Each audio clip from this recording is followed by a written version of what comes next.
para seguir adelante con la labor que tenemos. Y es un privilegio que tenemos los creyentes, los miembros.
Para que edificados todos y que Dios sea primeramente también glorificado.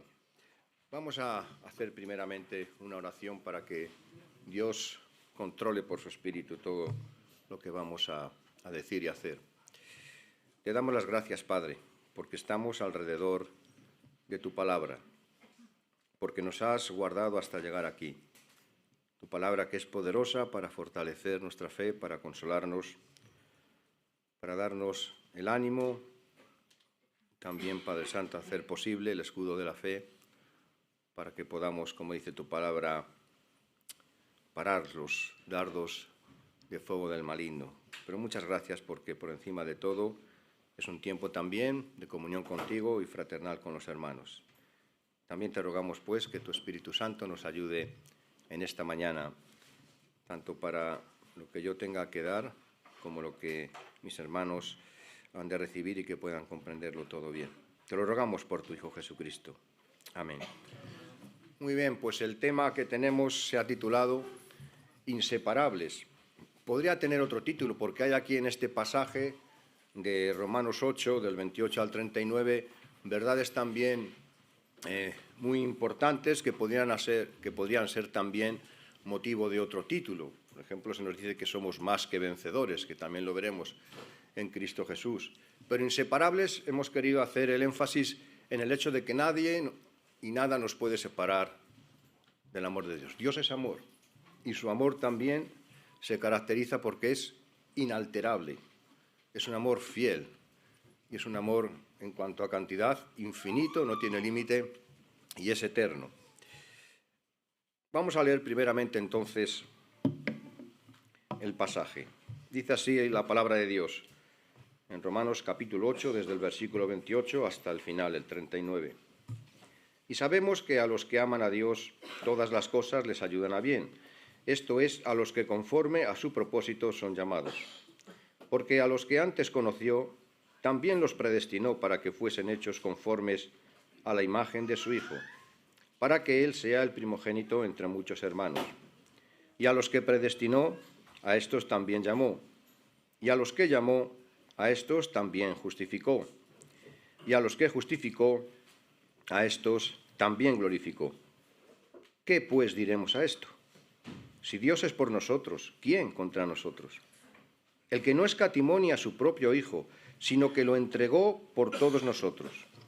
¿cómo no nos dará también con Él todas las cosas? ¿Quién acusará a los escogidos de Dios? Dios es el que justifica. ¿Quién es el que condenará? Cristo es el que murió, más aún, el que también resucitó, el que además está a la diestra de Dios, el que también intercede por nosotros. ¿Quién nos separará del amor de Cristo? ¿Tribulación, o angustia, o persecución, o hambre, o desnudez, o peligro, o espada? Como está escrito, por causa de ti somos muertos todo el tiempo, somos contados como ovejas de matadero. Antes, en todas estas cosas somos más que vencedores por medio de aquel que nos amó.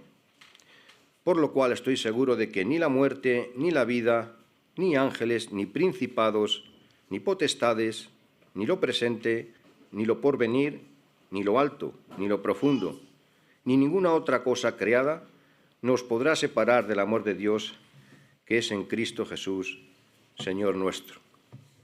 Bien, pues, desde luego que este pasaje de Romanos 8, del 28 al 39, es uno de los más poderosos y consoladores.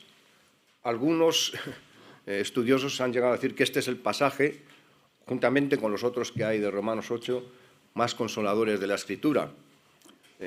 Para otros quizás pues pueda ser el Salmo 23 o cualquier otro texto, pero desde luego que es indudable que esto es un consuelo tremendo cuando lo lees. Te hace ver la magnitud de la profundidad de todo lo que Dios ha estado en su propósito planificando y lo que al final se ha hecho realidad por la obra de Cristo en nuestras vidas. Así que en este pasaje, el Espíritu Santo, a través del apóstol Pablo, nos habla de la seguridad inquebrantable del amor de Dios hacia nosotros, los creyentes en Cristo. A pesar de las dificultades y diversos sufrimientos que podamos enfrentar en esta vida, este pasaje nos recuerda que en Cristo nada puede separarnos del amor de Dios. A lo largo de este pasaje se nos muestra cómo todo, incluso lo que parece ser adverso, se puede usar para nuestro bien si amamos a Dios y, por tanto, hemos sido llamados según su propósito. Pues vamos primeramente con un texto, el 28, que en este nos podríamos quedar ya pues toda la clase, los 45 minutos, y también con otros que vienen a continuación. Así que vamos a dar unas cuantas razones de estas verdades que nos puedan servir para tener una idea, que luego nosotros, a nivel particular, cuando leamos este pasaje, podamos profundizar todavía más, porque en realidad podríamos estar leyendo continuamente este pasaje y a lo largo de nuestra vida, supongo que lo leeremos más veces y que siempre va a ser bastante enriquecedor para fortalecernos en la fe. Así que esta seguridad es expresada aún de forma más enfática en el griego original, de este versículo 28, pues donde se traduce les ayudan, dice literalmente, obra juntamente Dios. Se podría leer entonces así este versículo 28. Y sabemos que a los que aman a Dios, en todas las cosas, Dios obra juntamente para bien. Esto es, a los que conforme a su propósito son llamados. Todavía el original enfatiza más el hecho de que Dios está actuando, está trabajando continuamente para nuestro bien en cada una de las cosas que nos van pasando. Y el énfasis también queda en la expresión todas las cosas. Unas serán agradables y otras desagradables y dolorosas. Pero para Dios no hay limitación en cuanto a tomar o usar todo para nuestro bien, de acuerdo a sus propósitos. Queda pues este versículo como uno de los más consoladores de las Escrituras. También tiene la mira en el desenlace espiritual y eterno, pero por supuesto tiene también beneficios respecto a este mundo, para demostrar Dios que nada de lo que nos suceda le supera a Él. Aunque todo tiene siempre una perspectiva eterna, pero lógicamente Dios sabe que mientras caminamos por este mundo, pues necesitamos de ayuda, estamos en debilidad, y también va a usar todas las cosas que nos pasan para Él mostrar de alguna manera todo su amor y todo su poder a favor de nosotros. Conviene recordar que este bien, que habla aquí, todas las cosas les ayudan a bien, no siempre es lo que nosotros entendemos como tal. El bien que Dios busca para nosotros es más profundo, espiritual y eterno. Principalmente, todas las cosas nos ayudan para ser más semejantes a Jesucristo, algo que ya anticipó Antonio en el estudio anterior, pero que en muchas ocasiones también habéis escuchado cómo ha hecho énfasis en esta verdad del propósito de Dios, porque es muy importante que no lo olvidemos. Lo que nos ocurre no son meros accidentes que nos van pasando mientras caminamos por este mundo. En la perspectiva y propósito de Dios, todo resulta aprovechable para nuestro bien. El ser humano puede hacer mucho mal, pero nunca puede superar la sabiduría y soberanía de Dios. Conviene no perder de vista el propósito de hacernos semejantes a Jesucristo para no sentir decepción respecto a Dios si nos falta en algún momento pues salud, dinero o liberación continua de problemas de una manera rápida. Y tomar ánimo pues con la declaración del versículo 18 que ya consideramos, que nos dice que tengo por cierto, y el apóstol Pablo estuvo sufriendo muchas aflicciones, que las aflicciones del tiempo presente no son comparables con la gloria venidera que en nosotros ha de manifestarse. Así pues, Dios también demuestra su poder sacando provecho y bien para nosotros de cualquier cosa mala que nos ocurra, tanto a nivel espiritual como temporal en este mundo. Los hombres, como mucho, podemos prevenir y evitar males, pero una vez que ha sucedido el mal, nos quedamos con él. Pero cuando Dios está en nuestra vida, hace revertir incluso eso que nos está haciendo dolor, o que puede ser malo en primera instancia, o lo es objetivamente, para que al final se pueda sacar un bien para nuestra vida y Él pueda quedar también glorificado, como no hay nada, ni siquiera el mal, que pueda superar a Dios. Vemos, por ejemplo, muy claro en el ejemplo de José, lo mucho que sufrió, y él mismo después entendió. En Génesis capítulo 50, versículo 20, cuando está hablando al final con sus hermanos, les dice: vosotros pensasteis mal contra mí, mas Dios lo encaminó a bien, para hacer lo que vemos hoy, para mantener en vida a mucho pueblo. Por tanto, si amamos a Dios y estamos llamados según sus propósitos, podemos confiar en que todo lo que vivimos tiene un propósito divino, aún en medio de las pruebas. Y vamos ahora con otro aspecto, otro tema, que también podría ser para quedarnos los 45 minutos de esta clase hablando solamente de él. La elección de Dios. Lo que a partir del versículo 29, incluso hasta el 34, también se nos dice. A reglón seguido, el apóstol Pablo habla de la elección divina y de cómo antes de que naciéramos, Dios ya tenía un plan para nuestras vidas. Nos predestinó para que viviéramos como Jesús vivió, reflejando su carácter y amor, como ya hemos comentado. La justificación por la fe en Cristo nos hace conscientes de que nuestra salvación, como sabéis, depende de la gracia y elección de Dios y no de nosotros en cuanto a méritos. Esto ya se ha enfatizado mucho y lo sabéis de sobra, tanto los que hace poco que estáis en la fe como los que lleváis muchos años. Pero elección no en cuanto a discriminación, a este sí o a este no, que sería una contradicción respecto al amor de Dios, el cual quiere que todos los hombres sean salvos, como se nos dice en 1 de Timoteo y capítulo 2, versículo 4. Sino elección en cuanto a su propósito de elegir en Cristo a todos los que respondan a su llamamiento al arrepentimiento y la fe en Cristo.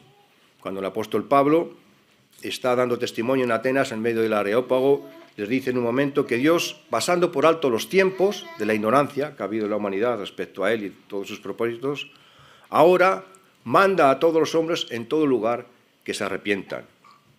Y el que responde a este propósito de Dios lo elige, y el que no responde pues se queda sin elegir hasta que quiera responder al arrepentimiento y la fe en Cristo. Los versículos 29 y 30 forman una cadena que se extiende desde la eternidad y hasta la eternidad. A los que antes conoció, también los predestinó para que fuesen hechos conformes a la imagen de su Hijo, para que Él sea el primogénito entre muchos hermanos, y a los que predestinó, a estos también llamó, y a los que llamó, a estos también justificó, y a los que justificó, a estos también glorificó. Desde la eternidad, a los que antes conoció, hasta al final la eternidad, hasta que nos glorifique, aunque lo ya, como comentaremos, lo da por hecho, porque habla en pasado. El sentido más obvio del texto es que Dios, conociendo de antemano a quienes habían de aceptar el Evangelio, les preordenó o predestinó para que fuesen hechos conforme a la imagen de su Hijo. Aparece ya en varios textos a lo largo de la Escritura este tema de la elección, también predestinación, en cuanto al propósito de Dios. Por ejemplo, el apóstol Pedro en su primera carta, capítulo 1, versículo 2, dice: elegidos según la presciencia de Dios Padre, en santificación del Espíritu, para obedecer y ser rociados con la sangre de Jesucristo, gracia y paz os sean multiplicadas. También el apóstol Pablo, al empezar su carta a los Efesios, en el capítulo 1, dice, el versículo 5, en amor, habiéndonos predestinado para ser adoptados hijos suyos por medio de Jesucristo, según el puro afecto de su voluntad. Y el versículo 11, también de este capítulo 1 de Efesios, en él, en Cristo, asimismo, tuvimos herencia, habiendo sido predestinados conforme al propósito de que hace todas las cosas según el designio de su voluntad. Dos ejemplos de la elección y predestinación de Dios para su propósito, de ser hijos suyos. Así que, como enfatizan también los expertos en el griego, el verbo griego prorizó, que aparece aquí, quiere decir decidir u ordenar de antemano, lo que se traduce por predestinación, que tratándose de Dios indica su determinación de cumplir su propósito expuesto en Génesis 1:26, cuando quiso crear un hombre a su imagen y semejanza que señorease sobre todo, y que aparentemente quedó frustrado para siempre por la rebelión del hombre en su caída. Y el propósito de Dios era tener una raza humana que refleje su imagen, y eso sigue siendo su propósito, que en Cristo puede ser realizado. Y si nos situamos dentro de la perspectiva eterna, hemos de comprender que el plan de la redención en el Hijo precede a la creación del hombre sobre la tierra y, por lo tanto, es independiente de cualquier contingencia que suceda en la historia de la humanidad. Yo ya tenía previsto un plan antes de crear al hombre y sabiendo que nos íbamos a rebelar contra él. Por tanto, todo su propósito ya es independiente de todo lo que suceda en la humanidad. Ese propósito va a seguir adelante. Estaba ya desde antes de la creación. Y el detalle de la operación de este plan pues se revela en el Evangelio de la gracia de Dios que se presenta a todos. Esta predestinación que aparece en el versículo 29 tiene siempre un sentido positivo, de propósito divino para nuestro gozo, y no tiene que ver con la anulación de la libertad humana, pues Dios no puede engañarse a sí mismo forzándonos a tomar las decisiones que Él quiera y luego decir para sí mismo, ¿cuánto me quieren? Podemos gozarnos, pues, en que el Trino Dios, en eterno consejo, determinó que el Hijo, el Verbo eterno, había de cumplir la voluntad divina con respecto a todo lo creado, y en que nosotros, que nos hallamos en Cristo, somos los preordenados o predestinados al aceptar libremente a Jesucristo como Redentor para participar en las maravillosas glorias del Hijo de Dios victorioso, como sabéis, sobre la muerte, Satanás y el pecado. Y notemos, algo que ya he comentado un poco antes, cómo en el versículo 30 todos los verbos están conjugados en pasado. Dice, predestinó, llamó, justificó, glorificó. Esto supone que nuestra glorificación final es tan segura que se da por realizada. Dios mismo ha decretado nuestra glorificación. Dios nos ha dado lo máximo, que es su Hijo. ¿Cómo no nos dará también otras bendiciones? Libró a Isaac, el hijo de Abraham, de ser sacrificado, pero no libró a su hijo para hacer posible nuestra salvación. Todo lo que nos dé Dios, como añadido, no superará lo que ya nos ha dado, su propio Hijo. El versículo 32 se puede tomar como conclusión, una de las conclusiones de Juan 3:16, cuando dice, el que no escatimó ni a su propio Hijo, sino que lo entregó por todos nosotros. ¿Cómo no nos dará también con él todas las cosas? Por supuesto que el apóstol Pablo sabía lo que el apóstol Juan luego declaró explícitamente en su Evangelio, que cuando lo expuso, pues ya el apóstol Pablo había fallecido. Pero claro que el apóstol Pablo sabía Juan 3:16. Y este versículo 32 es una de las conclusiones que se puede sacar de ese texto. Dios está a favor de nosotros porque Cristo está con nosotros. Y además intercede por nosotros, como aparece en los versículos 33 y 34. Bueno, otra verdad, la intercesión de Cristo sobre nosotros y todo lo que estamos diciendo, que también podría ocuparnos todo el tiempo de este estudio y mucho más, ¿verdad? Así que uno está obligado, cuando está ante un texto como este tan rico, a dar unas pinceladas, en realidad, porque es tanto lo que se podría decir y tanto lo que se puede abarcar con todo lo que aquí se nos dice, desde el versículo 28 hasta el 39, que no nos queda más remedio que dar unas pinceladas de aquello que uno entiende es lo más importante en estos momentos, para que se pueda tener como base para luego profundizar todavía más a título personal. Porque otra cosa que vamos a ver ahora, también, que nos podría dar para hablar toda la clase, la victoria final, más que vencedores. Se nos dice por medio del apóstol Pablo que a pesar de las dificultades y las tribulaciones que enfrentamos, somos más que vencedores por medio de Cristo. Esta expresión, más que vencedores, implica no solo salir victoriosos, sino que la victoria es definitiva y completa en Cristo. Todo lo que se expone en el versículo 35 supera nuestra imperfecta y débil naturaleza humana. Y más cuando muchas veces esto es promovido por Satanás. De ahí que el triunfo depende, claro está, del poder y del amor de Dios en Cristo.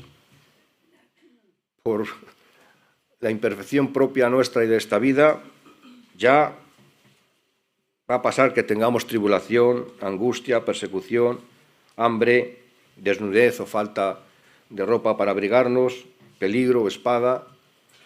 Pero si encima está Satanás detrás, pues todavía con más ganas se puede dar esto en nuestra vida en un momento dado.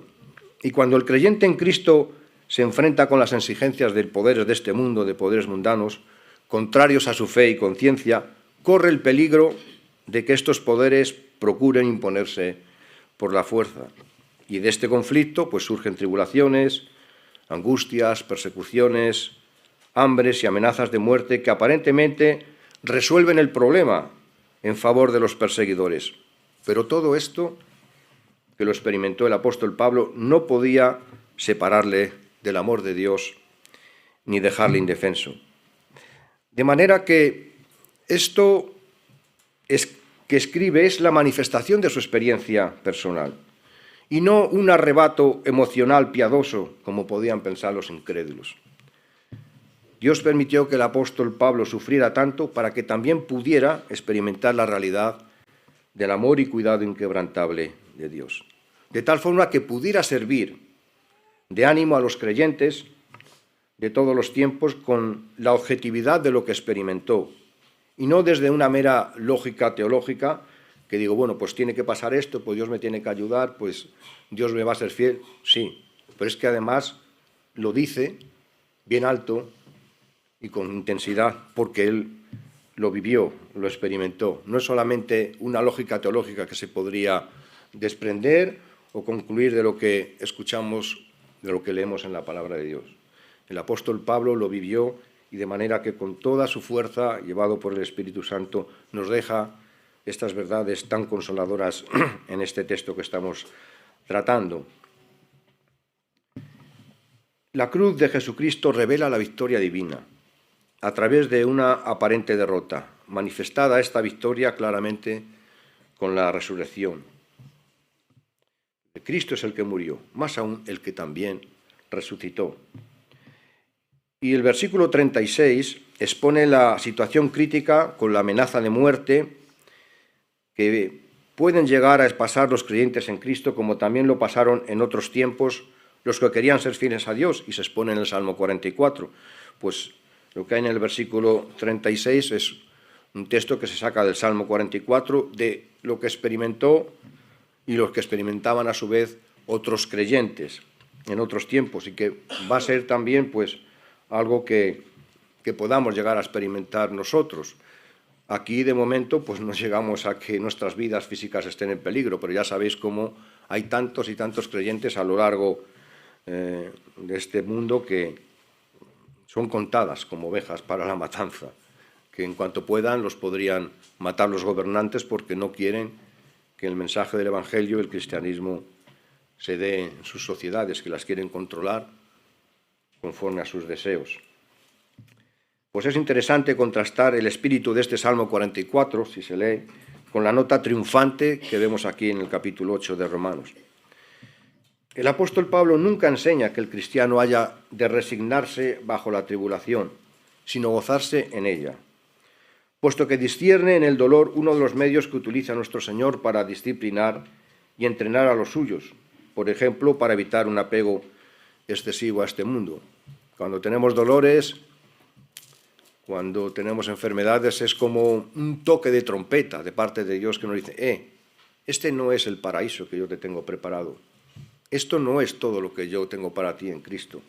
Y recuerda que estás aquí de forma temporal, de manera que evita que nos quedemos demasiado apegados a este mundo cuando todo nos va bien, y que nos gustaría que entonces esto nunca acabara, porque como todo me va bien, no me falta dinero, no me falta salud, tengo todo lo que quiero, pues venga, por mí que este mundo siga para siempre. Pero evidentemente no es la realidad de todas las personas, ni probablemente a veces sea siempre la realidad de todos. En una ocasión decía el hombre más rico del mundo, en su momento, que fue Rockefeller, que tenía que soportar escuchar durante mucho tiempo que debía de ser muy feliz, porque tenía mucho dinero y de todo. Y él confesaba, pues no lo he sido. Y ahora que me retiro del mundo de las finanzas, espero poder serlo. No todo es como nos parece a nosotros. Hace poco estaba viendo un reportaje acerca de lo que hace tiempo, no sé si seguirá siendo ahora, se daba en la sociedad finlandesa. Allí no es difícil poder tener un buen trabajo, tener una buena formación, llegar incluso a tener reconocimiento profesional, una buena casa, un buen coche y todo. Y resulta que se dio la circunstancia de que a partir de los 50 años había mucho índice de suicidios, no solo por lo que se suele decir que también de que no ven mucho el sol y que eso afecta, sino porque se empezaban a preguntar, bueno, y esto es todo, ya lo tengo todo, y esto es la vida. Y que muchos, al no encontrar sentido a la vida, después de haberlo conseguido todo, acababan suicidándose. O sea que vemos como el hombre se desvive por conseguir ilusiones y proyectos de este mundo, y cuando los consigue se queda como desconcertado. Ya está, esto es todo, ya lo tengo todo, y así esperar hasta que me muera, y ya no hay más. Esto es el sentido de la vida. Así que Dios a veces nos tiene que sacudir un poquito para que pensemos que hay un más allá y que no es solamente todos los problemas del más acá y nuestros deseos y proyectos. Así que también el creyente, por medio del sufrir, puede comprender más del sufrimiento de Cristo por él, que fue mucho mayor, y gloriarse en la participación de sus padecimientos, como se dice en Filipenses 3:10. El apóstol Pablo decía así en su carta, su deseo de conocer a Cristo, dice, y el poder de su resurrección, de conocer más y más de Cristo y de su amor. Dice, y la participación de sus padecimientos, llegando a ser semejante a Él en su muerte. También otra cosa que resulta beneficiosa en medio del dolor para nosotros es que nos damos cuenta de que eso, en comparación con el sufrimiento de Cristo, que llegó al paroxismo, esta palabra que indica que ya hasta lo máximo que puede soportar un cuerpo sin desmayarse, es poca cosa, que mucho más tuvo que sufrir Jesucristo por nosotros. O sea que si hacemos un esfuerzo para mantenernos fieles en medio del sufrimiento, es lo menos que podemos hacer Menos mal que Jesucristo no se echó para atrás y aguantó todo el sufrimiento por nosotros, por nuestra causa. Así que también sirve, cuando es por causa del Evangelio, que estamos colaborando en la obra de Dios y sin echarse para atrás al llegar entonces los sufrimientos. Por tanto, nuestra victoria no significa libertad del sufrimiento, sino victoria en medio del sufrimiento, a semejanza de la victoria de Cristo, la cual se plasmó en buena parte en la cruz en medio del sufrimiento. Y digo en buena parte porque luego está la manifestación evidente de su victoria a través de la resurrección, como ya se queda aquí constatado también en este texto. Pero al asumir la muerte de cruz con ese horrible sufrimiento hizo posible que se cumpliera la justicia de Dios, el juicio sobre el pecado cargado sobre su Hijo, quedando así nosotros libres del juicio de condenación, que era lo que le hubiera gustado a Satanás.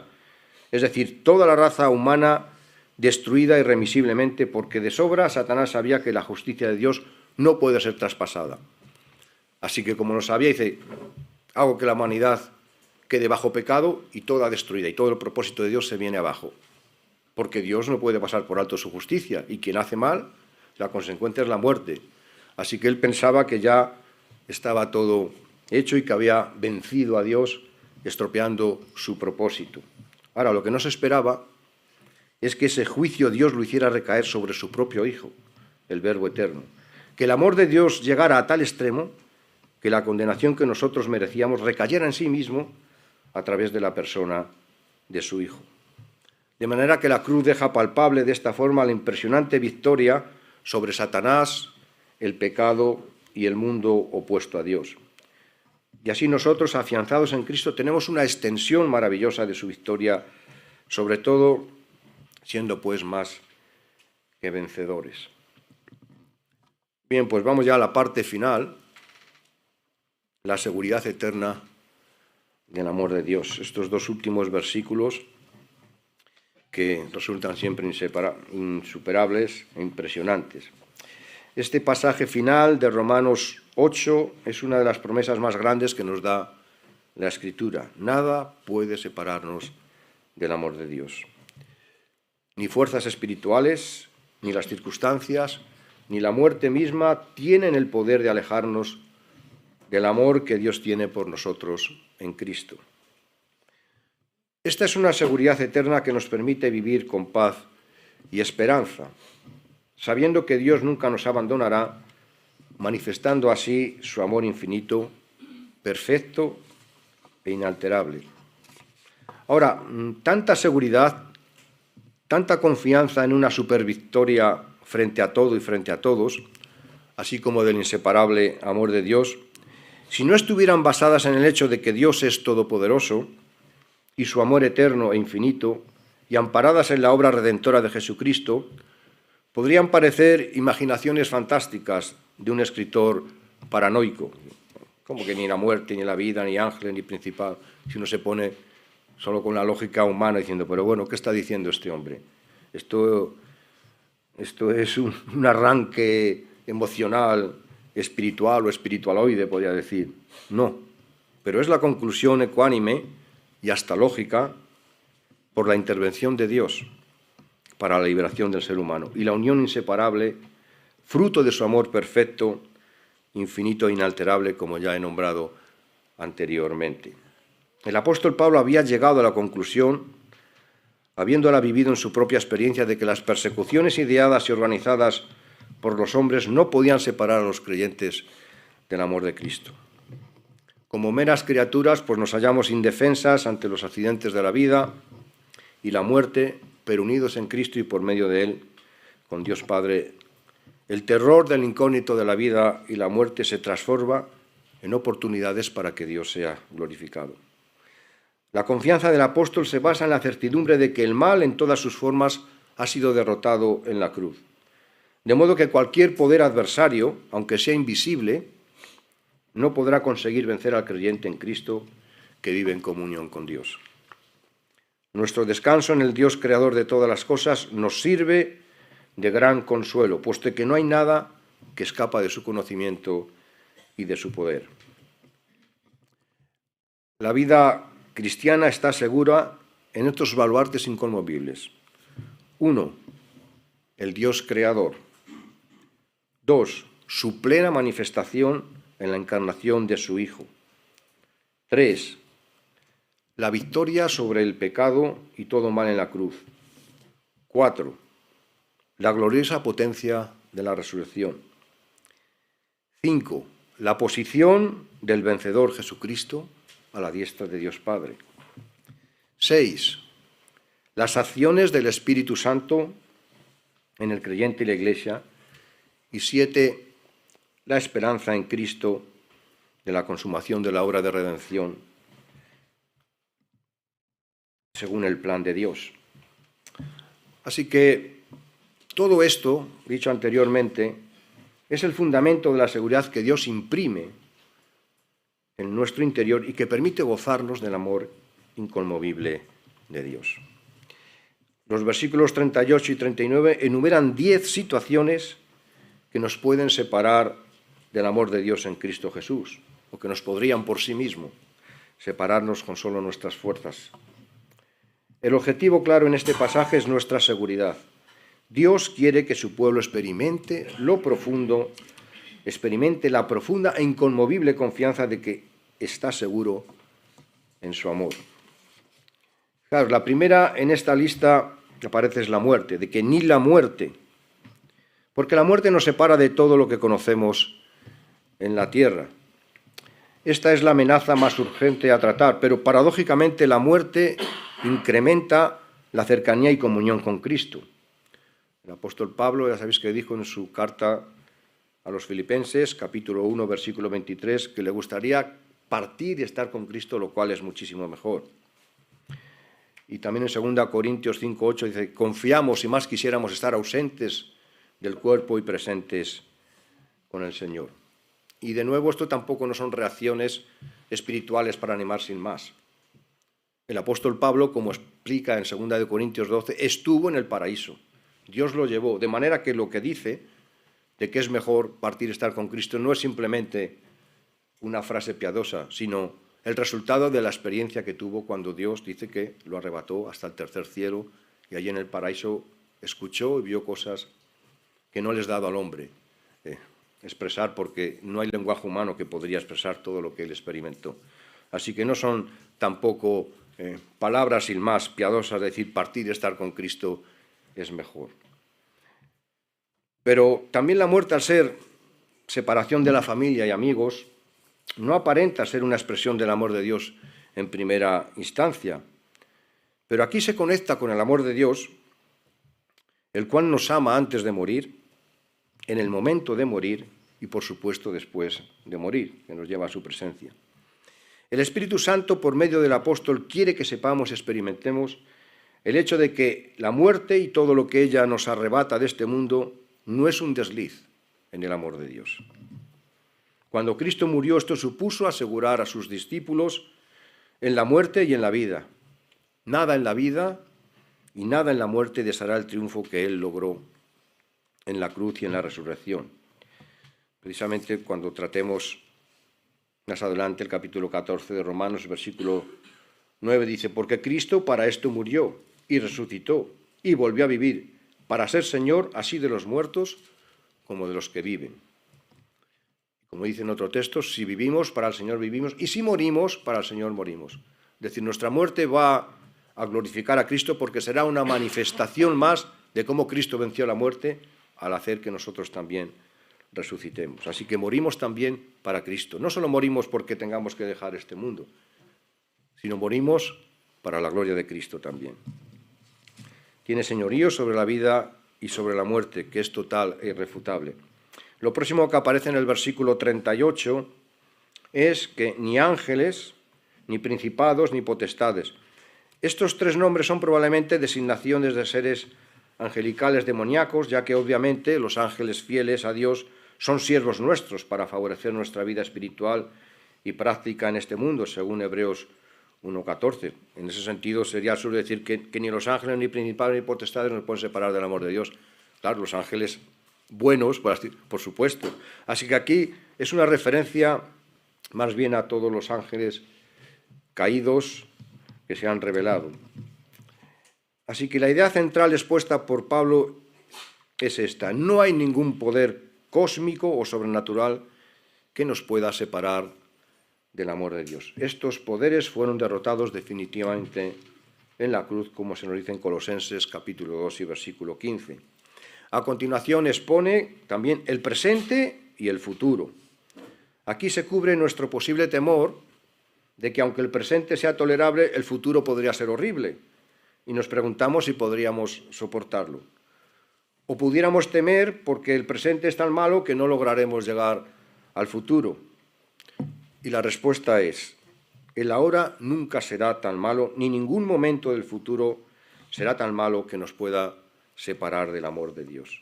Las circunstancias nunca sorprenderán a Dios, de modo que no pueda cumplir esta promesa de amor eterno e incondicional. El futuro es absolutamente de Dios. Él lo conoce y actuará según sus propósitos. Por último, ya el par de referencias siguiente, por último, ¿no? Quizá ni lo alto ni lo profundo, cubre también nuestro temor de que haya algo escondido en algún lugar distante, muy lejano y amenazante, que acabe por destruir nuestra fe. Pero el Espíritu Santo, por medio del apóstol Pablo, nos declara que no habrá poder que pueda anular el poder protector de Dios. Y al final, el apóstol Pablo, para asegurarse de que no ha olvidado nada, dice: ni ninguna otra cosa creada. Ninguna cosa, ni persona alguna en todo el universo nos podrá separar del amor de Dios. Dios incluso protegerá a sus escogidos de la apostasía e incredulidad final. Fijaros cómo en Jeremías 32, versículo 40, dice lo siguiente: y haré con ellos pacto eterno, que no me volveré atrás de hacerles bien, y pondré mi temor en el corazón de ellos para que no se aparten de mí. Puede haber tropiezos y dudas, pero si pertenecemos a Dios, volveremos a Dios. El resultado de toda esta cadena seguida de afirmaciones es una sólida seguridad, a fin de que sirvamos al Señor sin desmayar, a pesar de sufrimientos que nos puedan sobrevenir. Como ya también concluía el apóstol Pablo después de su disertación acerca de la resurrección, en 1 Corintios 15, versículo 58, y que se podría también ahora concluir así: así que, hermanos míos amados, estad firmes y constantes, creciendo en la obra del Señor siempre, sabiendo que vuestro trabajo en el Señor no es en vano. Amén. Vamos a concluir en oración. Gracias, Padre, por el aliento de tu palabra, por la acción de tu Espíritu Santo que nos transmite todo el poder y la profundidad que nos has dejado por escrito, de tus propósitos y de la persona y de la obra de tu Hijo Jesucristo. En ti queremos seguir siendo firmes y fieles. Todo pasará, pero no pasará nunca tu amor. Y gracias, Padre, por la esperanza tan maravillosa que pones en nuestros corazones. Pues gracias por este tiempo de estar alrededor de tu palabra y de poder gozarnos en ella. En Cristo Jesús te las damos. Amén.